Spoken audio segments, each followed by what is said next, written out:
you to keep doing what you do and have done what you've done all this time. I pray that somewhere in my life I can live up and live out the expectation that you have for me. I hope that I can raise my children with the fervor and the love and the nurturing that you raised me and my brother with. And I pray that we always make you proud. And I hope you always know, from this day, if you didn't know, forward until whenever, 20, 70 more years, that you are loved, you are appreciated, and we love you. Amen. Hear, hear. Hear, hear. All right. We got plenty of champagne. We got plenty. They take the baby steps. Okay, who would like to go next? I'll follow you. Okay, come on, lovely brother. I wanna. Turn the next one on. Would you agree? That's so nice. It tastes so fine, So don't lovely. you agree? So lovely. Yeah. Champagne makes it a lot, don't it? I haven't had it yet. Champagne makes it a lot. Come on, sweetie. I wanna let somebody else do the toast I was gonna do, and that's Bob Henry. And the reason why, I moved to New York when I was sophomore in college, and I had this event where I woke up in the hospital one night, and when I tell you, Bob and Frances Henry became my other parents. And mom came up to the city after me, and we literally, mom and Fran have been best friends ever since. And the reason why I want to yield my toast to Bob and Fran is because it was home training that allowed me to live in somebody else's house. It was home training that has opened every single door, and it was her love to me and her raising me, and the backhands, and her amazing ability to make a shoe bend around the corner. I ain't seen that one out yet. Shannon has taught me many things, but that, and she teleported one time. I got smart and she literally appeared across the room upside my head. I just want to do something. I don't know, but anyway, so I just want to thank y'all so much for coming. They came all the way from New York City. They got to fly back tomorrow, and so I just like to yield the floor to Mr. Bob Henry. As I stood here listening, my mind just reflected on the world situation with turmoil and all of the potential dangers that seems to be in the air. And I find myself saying, if only they can come to Olivia's house and see what camaraderie is. See how it is to live as if you're all blood relatives. Sit down, take it. I have a few so-called sisters and brothers. People say, you're like a brother to me. And I feel good when they say that. But you know something? I am the brother of Olivia. No blood relationship. My wife and myself just know that we are part of this family. It's the first time I came here. Frances has been here several times. And I know now what brings her back. The only reason why she comes back is because she has a business in New York that needs attending to. But when she comes here, she's at home and she wants to stay. And now that I'm here, I'm coming back. John, I've forgotten about the way we met. I really forgot all about it. It started off with John's illness. And somehow, love prevailed. I don't think it was the medical assistant brought it back. It was the love from you to us and from and reverse. I tell you something, John. That was an occasion that happened because we had to meet. Not because you had to get sick. It happened because we had to meet. And your sister said, nothing can take you away from this house. Nothing can break this friendship. I want to thank you very much, but I want to thank not only you and John and your sister, but all of you whose spirit makes this evening worthwhile. There's a warmth in here that makes this house feel more than a house. And we're so happy to be part of it. Thank you very much for your hospitality. You're here. Next. Would anyone like to go next? Well, let me go on and go. I'm the long-winded one, so let me go on and go. I am so glad to see my auntie, of course, Miss Olivia, Auntie Lee. There is no other, but I'm also glad to recognize my Auntie Jan. Let me tell y'all a quick story. When I was sick, and I have to reflect on that because that was the time of my life when I thought I had nobody. And when you get to that, you have to hear in your mind, oh, wisdom talking. And when it was decided upon that I needed 2 caregivers for my transplant, I had 2 individuals that stepped up, didn't ask no questions. And let me tell you, I have never had anybody to cut an apple into hard slices. Every morning. Every morning. I had fresh food. She used to come in there in the morning and say, hey, black gal. Even on my sickest morning, when my Aunt Janice would come in there, come on there, I need you to sit up and eat. They kept me going. And because when you get sick like I was sick, you feel like giving up. You feel like, hey, this is just too much. But I had an aunt that would come in there and read to me. You remember that book you gave me by God's Path? Mm-hmm. She would look out the window and talk about the owls and the birds and the trees. And it was just amazing. She and my Auntie Jan just went over. And see, and I tell people daily, you have to understand, are you loved or are you tolerated? Mm-hmm. Just because you family doesn't make it so. Amen. So if somebody and she left her family, they both did. They husband, they children, and grandchildren, they come take care of little old me. I cannot express. That's what keeps me going. When my mother had to work, she knew she could leave me because her sisters had her back. And you don't find that.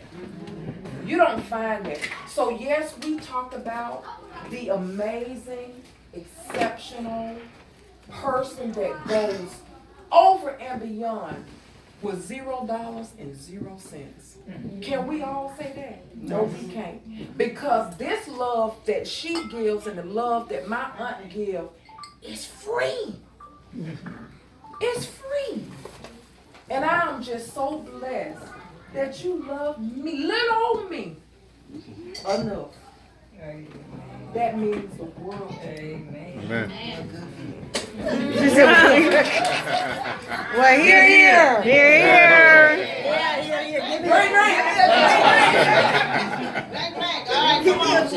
And you know what? One time I had a little birthday party, and what the gift that everybody had to bring to me was a song. Okay, we gotta do toast. Yeah, hold up on your. Yeah, hold up. We gotta get all the toast out first before you give us your list of the names. I know what you're gonna do. But you. I won't give them more. Okay. This will not take long because you know I can't stand very long. So All right, go ahead. this is your special day. But I just came because I wanted to say a rhyme. You are a sister-in-law. Most of us have had a few. And some of us wish that all of our sisters-in-law were just as pleasant as you. Sisters-in-law.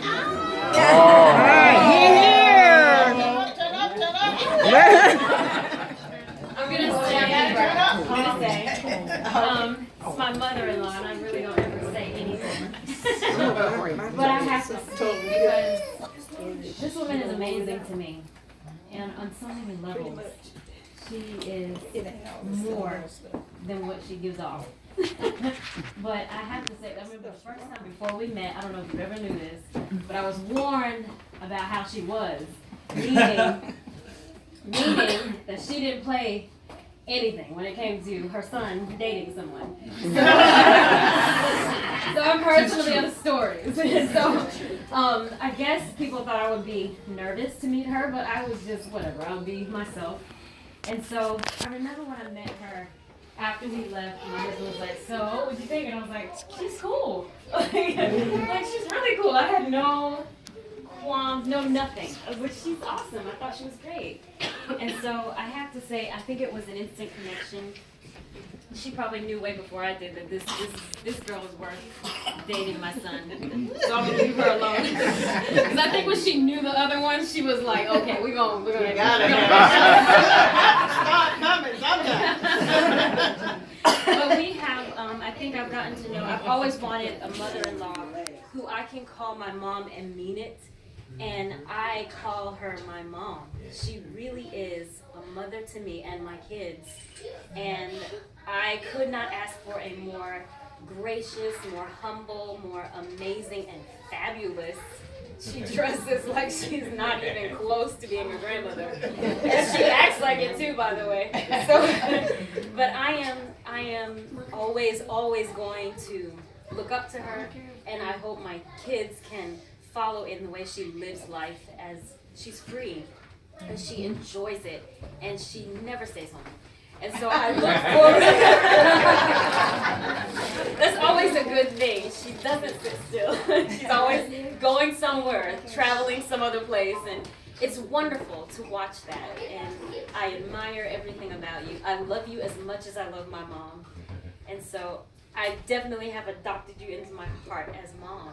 And I'm so grateful that I can call you that. And I say, I'm a McGaha too. You know, like, we run into so many people who know who she is, and they're like, McGaha, I know that name. It has to be because Olivia or my husband, John, and usually it is. And so that's it's a great name to live by, especially in this city or anywhere I go. I know that I don't have to be ashamed of the name that I carry. And it's awesome. You guys are role models, even your husband, still living out things to this day, running into people who speak so well of him. And I wish I could have met this wonderful man. But we share the same birthday. I don't know if you guys knew that. Her late husband, and myself, we had the same birthday. Yep. Wow. So that would have been awesome. But to you, Mom, I love you so much. Hear, hear. Well, I'm Roosevelt. Come on now. Come on, Mom. And Grace. Mama Ingrid. Yeah. All right. Here.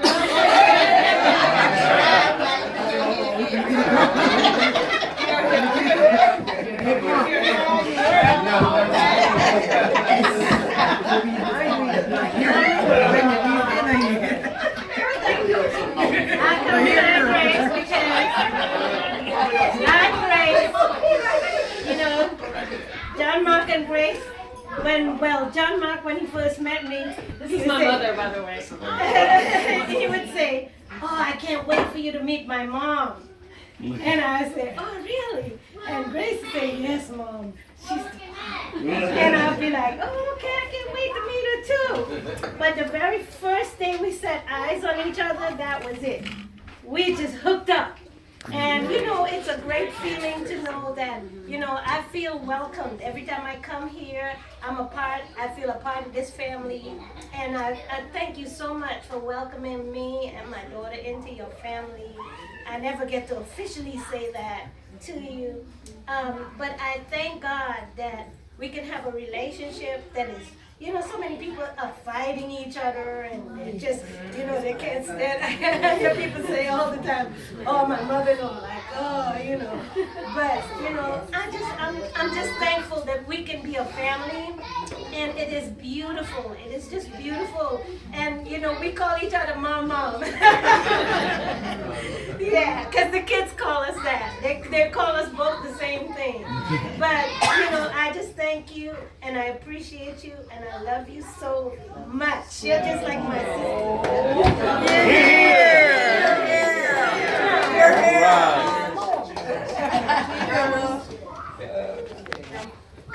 Yes, she was.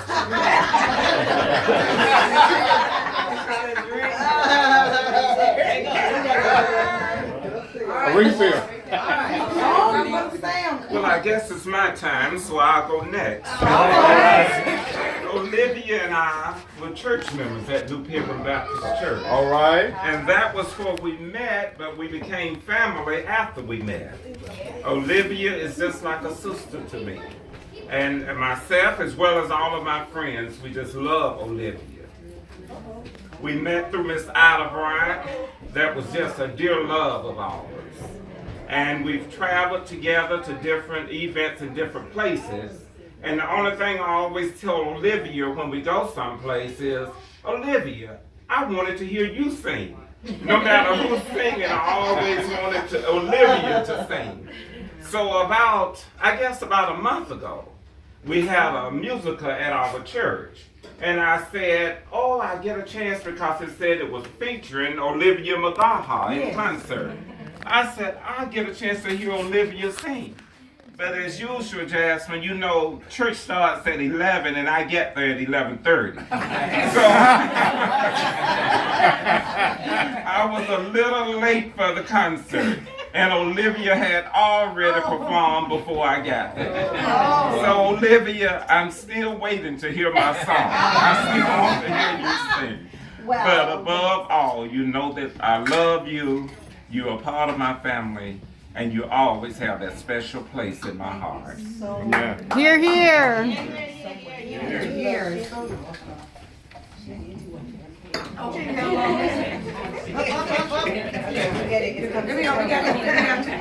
I'm telling everybody everything out there. What is that? I had Riesling. This champagne you have? You don't want champagne? You don't want champagne? What about a sister? You don't want champagne? I was trying to Wait, wait I heard there it. to But sticks with the same thing. I think that's kind of helpful to do that. Yeah, one more toast, I think. You got one more toast. Couple more. Okay. Okay, and Carla too. But she says, Mama O, you are a beautiful light, beautiful voice, beautiful energy, woman of God, and you're so doggone funny. I'm so glad to know you and have you in my life. You bring so much joy and presence to those around you. I grew up loving and knowing you as family, never just family friends. And to this day, nothing has changed. I thank God for you, and I love you. Happy birthday. And I think we both concur. So. Happy birthday, Mama. You're here. Here, here. I wanted to say something.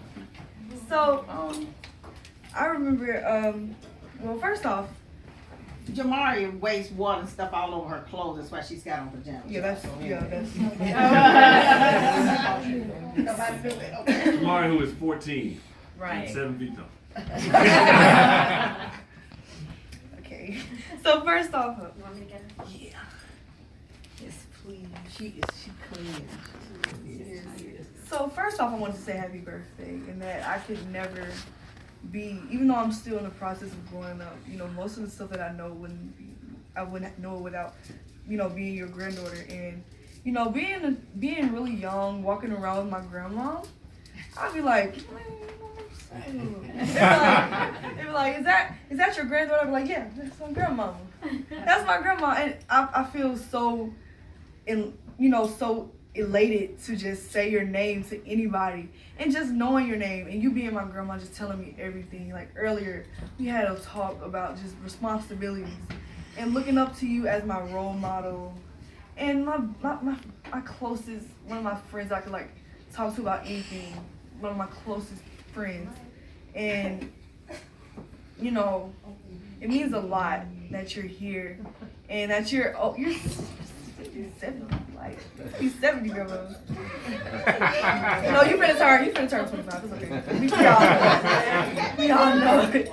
But I just really appreciate you as a grandma. I appreciate you as a woman. And any female probably would be like, you know, Olivia McGaha. Just Olivia McGaha. It is that. Here, here. Anybody? I see see a lot of glasses shaking. Oh.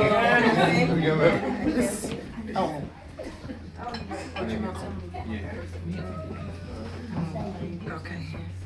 While everybody's refilling, and whoever the next person is, I don't want the night to end without thanking my auntie Jan and my auntie Mert. They helped us pull off this event with not only wise counsel and advice, but also example. My entire life growing up, we have always had family events, and we don't know how not to fellowship. It's just what we do, and it's rare. And so I just want to thank y'all too so much for being such great examples and being great advice, and just having them to lean on. Like I've never planned a party for real. And Jasmine had neither, really not like this. And Not so, like this. a lot of what you see is because we were able to lean on them for such wise counsel. Another thing, Miss Gunn too, because we were trying to surprise Mom, and Miss Gunn said, "Why don't you just tell her?" She said, "You know, y'all did a surprise last year." She said, "Why don't you just tell her and let her enjoy the anticipation?" Yeah. And that was just such a pearl of wisdom, because we couldn't afford any of this off playing cat and mouse and what have you. So thank you, Ms. Gunn. Anyway, who was next? I just want to make sure.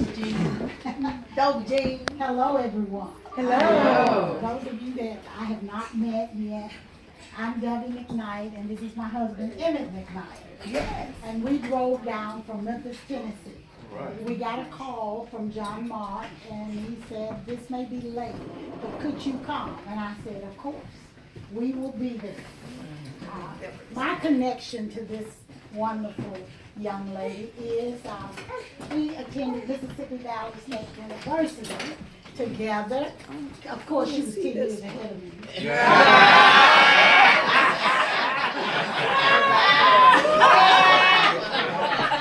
All right. We were Line Sisters, AKA, there were 7 of us. She was the lead and I was the tail. Right. And we showed them, didn't we? Chartered line, that's correct. And we have been friends ever since. When Olivia is missing, she's in Memphis a lot of times with us. She has her own room. They argue about, nobody else can sleep in it. We have a lot of fun together. She spends a lot of time with us. I want to say something. She's just short and a little sassy. Of course. Roses are red. Violets are blue. 70 years, sister, looks good on you.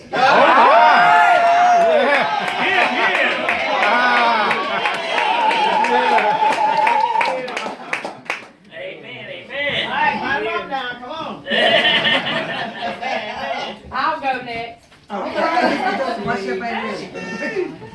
Let the Hicks from Mississippi talk.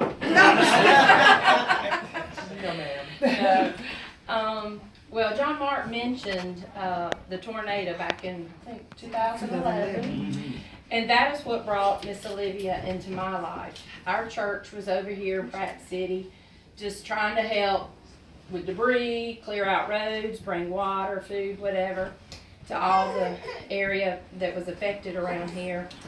And we came in, and I met Miss Olivia, and my pastor's wife was with me. And I remember Miss Olivia saying, "Oh my God, that prayer that Paige Hughes prayed that day at the front steps, you know, it was just an awesome, awesome prayer." But the whole side of the house was ripped off, and I don't know what it was, but we just had an instant connection.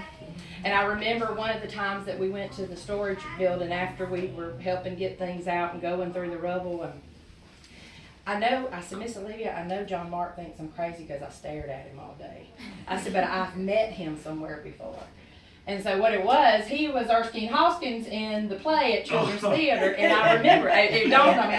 So I called her and I was like, "Is that him?" She said, "Yes, it was." And there was just, you know, she went to Mississippi Valley. I'm a Mississippi girl, and but I'm gonna try to say this without crying, but what you brought to my family.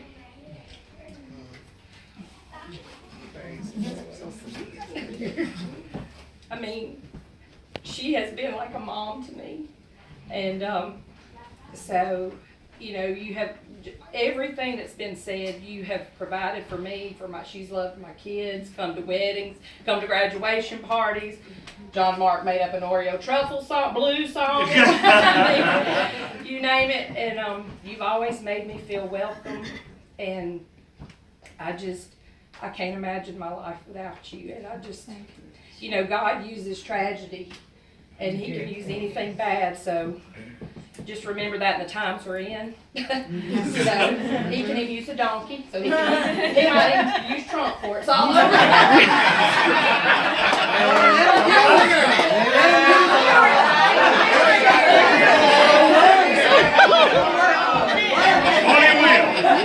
He can use a donkey, maybe he can use a Donald. She just, we love you, the Van family loves you, and like I said, you are mama to me in my heart. Great. So sweet. Here, here. I met Olivia. George Harris. Oh yeah, that's when she calls. George Harris, we gonna talk. I say, okay, I'm sitting down because I know we're gonna have a long-winded conversation. Anyway, I went and met Olivia through McGaha, Willie, her husband, over 50 years ago. And at that time, I was coming from Vietnam, and he helped me. He helped me a lot. But I just want to say we love you, we appreciate you, and you will never be forgotten. Happy birthday. Amen. Here, here. Where your glass? Y'all need some Uber drivers.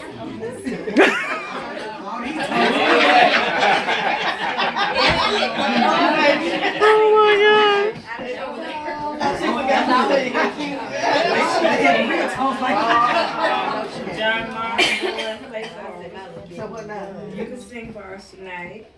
John Mark. No, you can sing a song. They sound mixed. Yeah. We still have a few more toes. Yeah, a few more toes. We got a few more toes. Sing. Yes, she can. Amen. We got a few more toes before I'm we go missing to the that next piano part. though. Well, Since I'm the baby girl.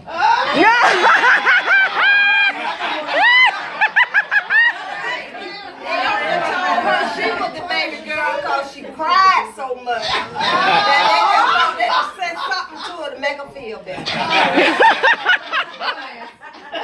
I just want to say, you all have to know that I love my sister, and I love all my sisters, and my brothers, and I respect my sister and my brothers. So, what all you all have said, I am so very glad that she's able to hear it and know how people really, really feel about her. Know that she's loved from one end to the other. That's true. So I appreciate you all too for my sister. And she is what they call your midnight ride. And your 4-day travel. So that's what she is to me. I called her the other night. I said, about 12 something. I said, did you see the blood moon? She said, oh, I forgot. So she got up and went outside to see it. I said, okay, then I'm headed to bed. This about 12:30 now. You know what time we on that phone? It was after 4. So that's what I mean by we can start off with, well, I just called to say something, but we can stay on that phone, or we have spent the night on the phone. So and for me that's good, because a lot of times I need to allot the men. So she's always listened to, not just her, my other sister too. We can talk to. So, but she is always just there for me. If I call them, if I call Janice, That's it. If it's something I need them to do, they there for me. Always have. So I just wanted her to know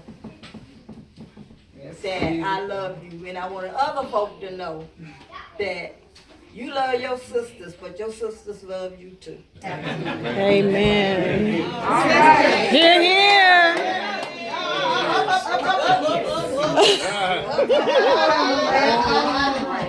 Is there anyone else? Because my toast is going to be totally different. I'll go ahead and say something. Her only brother here, you don't want to say? I'm not talking to them. Well, that's all right. This is my brother Sylvanus.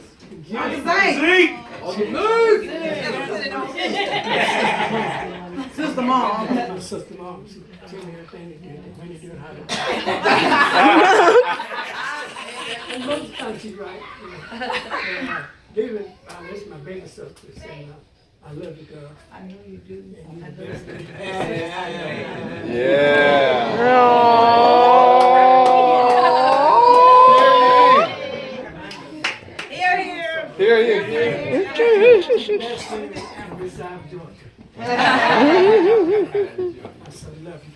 Thank you, dog. Thank you. You see, that's my older brother. He told you who was a baby daddy.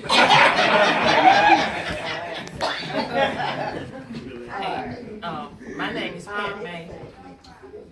Oh, go ahead. My name is Pat May, and I met Olivia in 1999. We moved into a brand new school.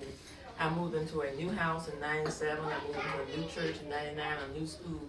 I remember telling somebody, I said, I like all of these things. I said, but all of them too big. I said, because I don't ever see anyone.